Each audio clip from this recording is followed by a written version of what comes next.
नमस्कार, मी एकनाथ वाघमोडे. आता आपण आलो आहोत दहिवडी गोंदवले रोडवर. या ठिकाणचा जो रस्त्याचा सिलकोट होता तो गेल्या 8 महिन्यापासून दहिवडीच्या ठेकेदारानं रखडवला होता.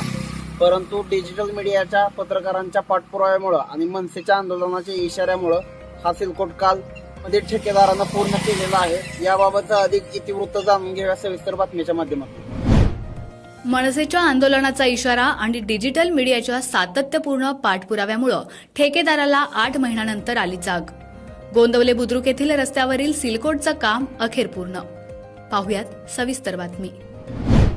माण तालुक्यातील गोंदवले बुद्रुक येथे दहिवडीच्या ठेकेदारानं रस्त्याचं काम सार्वजनिक बांधकाम विभागाच्या अंतर्गत केलं खरं, मात्र गेले 8 महिन्यापासून त्यानं रस्त्यावर सिलकोट केला नव्हता. या प्रकरणी मनसेचे सातारा जिल्हाध्यक्ष धैर्यशील पाटील यांनी मनसेच्या वतीनं आंदोलनाचा इशारा दिला होता. या इशाऱ्यानंतर माण तालुका डिजिटल मीडियाच्या पत्रकारांच्या सातत्यपूर्ण पाठपुराव्यामुळे ठेकेदाराला 8 महिन्यानंतर जाग आली असून त्यानं हे सिलकोटचं काम सोमवार दिनांक 15 जून 2024 रोजी पूर्ण केलं.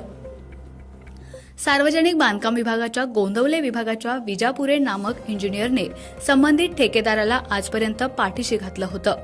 नियमानुसार रस्त्याचं काम झाल्यानंतर सिलकोट तात्काळ करून घेणं गरजेचं असतं. मात्र सार्वजनिक बांधकाम विभागाच्या इंजिनियरच्या पाठबळामुळे ठेकेदारानं हे काम तब्बल 8 महिने तसंच रखडवलं होतं.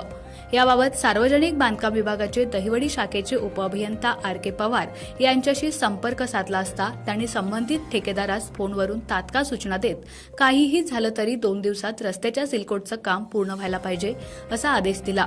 या दरम्यान R.K. पवार यांनी विजापुरे नामक इंजिनियरची चांगलीच कानउघडणी केली. यानंतर दुसऱ्या दिवशी दहिवडीच्या ठेकेदारानं आपली सगळी यंत्रणा कामाला लावत रस्त्यावरील सिलकोटचं काम पूर्ण केलं.